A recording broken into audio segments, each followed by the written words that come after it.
যাদের ভাবি বড্ড কাছের আমার আপনজন। এই যে কামলা দিছি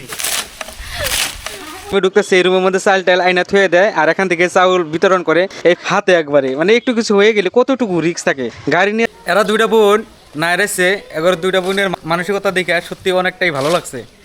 তার মানে আসছে আইসা হেরে দেখছে যে ওর মায়ে কাজ করতেছে, তো সেই কাজ দেখে আর থাকতে পারে না। দেখেন না নিজেরা কিভাবে কাজ করতেছে, মায়ের উপকার করে দিতেছে। হেল্প হেল্প একজন তো ওরও নিয়ে ওই জায়গায় বসে রয়েছে আর এদিকে করে আই ঘাস কাটে। ভালো লাগে তো। এটা কিন্তু গরুর খাবার বানাইতেছে, যেহেতু ডাইরেক্ট যদি খাবার নিকে দেয় গরু কিন্তু অয়লা করে, আর এবার করে কাইটে কেটে যদি গরুর খাবার নিকে দেয় সেই ক্ষেত্রে কিন্তু গরু পুরা খায়, মানে অয়লা করে না। যাদের ভাবি বড্ড কাছের আমার আপনজন, তারাই আবার করছে কাঠি সামনে প্রিয়জন। যতই করি হিংসা তোরাই আমি বড়ই বেপরুয়া, ভয় ডর নাই যে যাকে লোকে বলবে তোদের চলবে আমার পথেই চলবে।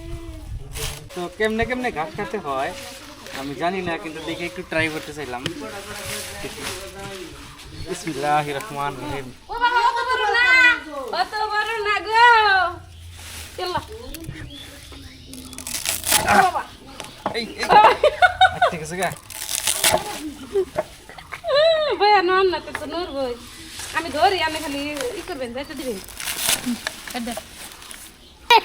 মা কি হারে এটা পারা দেন না। না আমার ভয় না কি মেরে মেনে রুয়া আর আশা উড়ে না। হ্যাঁ ওজন এই যে কামলা দিছি। খাবো না বলে অগর গরে হারে বেশি বামুন। আর দেখো কতরি কাটা লাগবে।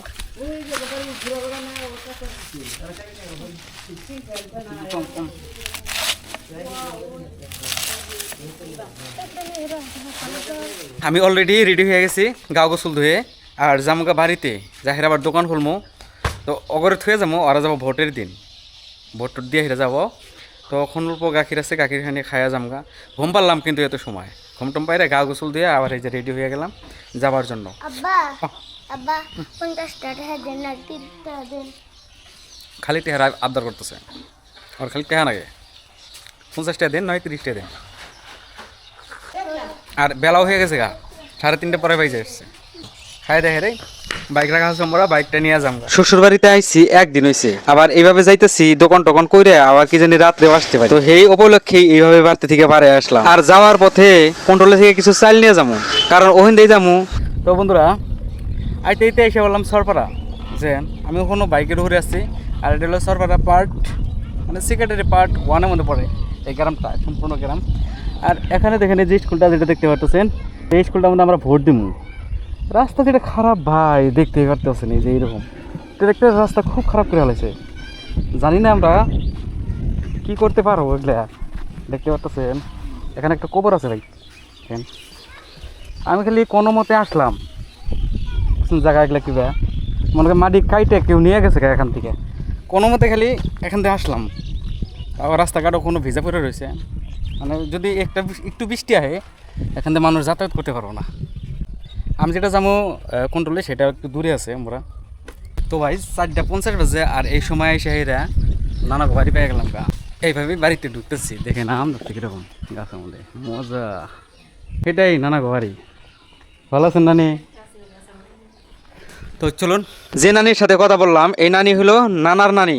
আর এই যে রুমে ঢুকতেছে এই রুমের মধ্যে চাল টাল আইনা থুয়ে দেয় আর এখান থেকে চাউল বিতরণ করে। এই ফিঙ্গার নিতেছে এখন অলরেডি ব্ল্যাকের হয়েছে তোমার এরকম মাল বানি। এর আগে তো দেখাই দিচ্ছে আজকের কি দেখামু। তো আমি আইছিলাম এর আগে, সব কমপ্লিট করে থুয়ে গেছি, যার জন্য ওখানে কিছু করা লাগবো না, খালি মানে মালগুলো নিমো আর এখান থেকে যাবো না। চাল নাও কমপ্লিট হলো ভাই, এই কটা চাল নিয়ে আসছি বুঝছে। আর এই চাল গোনার জন্য এইরকম কষ্ট করে রাখা লাগে, দেখতে পারতেছেন ভিডিওটার মধ্যে। তখন ডাইরেক্ট পাগলা বাজার হয়ে বাড়িতে যাব, পাগলা বাজার হাঁকো হইয়া। তো গাড়ির মধ্যে চালটি উঠাই, উঠে তারা করে যাই। ওরা নিয়ে গেছে 10 কেজি চাল নিয়ে ওরা নিয়ে গেছে। রাস্তা দেখুন ভাই, চরপাড়া রাস্তা, এখানে মাকই ক্ষেত দিয়ে রাস্তা বানাইছে দেখছেন, মানে নদীর পাশ দিয়ে আসলো রাস্তাটা, সেই রাস্তাটা এখন বর্তমান নদী ভেঙে গেছে গা, তার মধ্যে মাকই ক্ষেত দিয়ে এরকম করে রাস্তা বানাইছে। আমি তো প্রথম ভাবছিলাম যে এই রাস্তায় যে কোনো একটা গ্রামে নিয়ে যাবো, আমি বোধহয় ঘাটটা আর খুঁজে পাবো না। অবশেষে যাইতে যাইতে ভাবলাম যে পাবোই, শেষ তো আছে রাস্তাটা, আর যেহেতু একজন মানুষ আসতে দেখলাম ওই হিসেবে সাহস করে এই রাস্তা দিয়ে ঘুমিয়ে গেলাম। তো যাইতে যাইতে যে রাস্তা দিয়ে হয়তো আপ ডাউন করছে আগে পরে, সেই রাস্তাটা এরকম করে পায়ে গেলাম গা। তো এখন লাহে লাহে আগে যাও, আপনারা ওই বাসব যে দেখতে পাচ্ছেন, বাসবের ওইদিকেই নদী, মানে রাস্তা মানে ভেঙে গেছে গা, আর নদীর পাড়ে যেটা রাস্তা আসলে ভেঙে গেছে গা, যার জন্য ওমরা মাকে ক্ষেত্রে ভিতরে রাস্তা বানাইছে। চলেন এই যে দেখেন নদীর পাড় রাস্তা, নদীর পাড়ে যে এরকম রাস্তা থাকে, আর এই রাস্তাটা কয়দিন যাব বলেন আপনারা, একবারে টেম্পোরারি, কিছুদিন পরে এই রাস্তাগুলো থাকবো না, খালি একটা স্মৃতি হিসেবে থাকবো। ওই জন্য ভিডিওটা আমাদের একটু ক্যাপচার করে নিলাম। দেখুন না কত সুন্দর রাস্তা, নদীর হাতে একবারে, মানে একটু কিছু হয়ে গেলে কতটুকু রিস্ক থাকে, গাড়ি নিয়ে যাক সাইকেল নিয়ে যাক খুবই রিস্ক থাকে কিন্তু পড়ে যাওয়ার। আর এখানে মানুষগুলো দেখেন গাও ধোবানি গাড়ছিল, তারা গাও ধুইয়া এইভাবে যাইতেছে, কেউ ক্ষেতের কাম করবানি গাড়ছিল, তারা কাম করে এই হলে গেতেছে, আবার কেউ ঘাট পার হইয়া ওপার যাচ্ছিল। তো এইভাবেই যাইতেছি, যাইতে যাইতে কিন্তু ভাই অলরেডি আমরা ঘাটটা পার করে আয়া বসছি, আর ওখান যাবো ডাইরেক্ট বাড়িতে। জানি না কিরকম লাগছে আপনাদের এই দৃশ্যগুলা, আমার কাছে কিন্তু অনেকটাই ভালো লাগছে সত্যি। দেখেন রাস্তার দুইটা সাইডে এত সুন্দর গ্রিন গ্রিন, সত্যি মনোমোহা কিন্তু।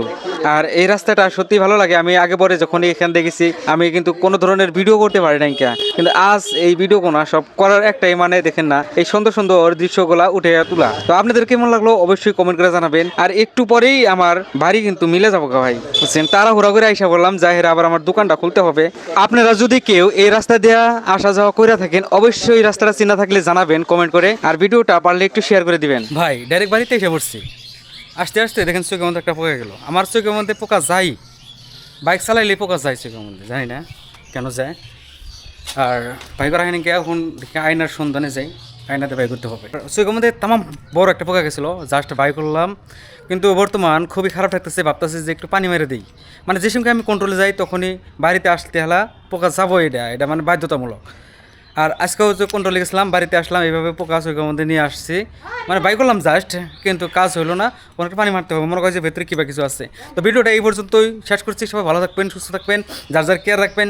যদি ফেসবুকে দেখে থাকেন অবশ্যই ফলো করবেন অবশ্যই, আর যদি ইউটিউবে বন্ধু দেখে থাকেন সাবস্ক্রাইব করে পাশে থাকবেন। ধন্যবাদ ভিডিওটা শেষ পর্যন্ত দেখার জন্য। খোদা হাফেজ।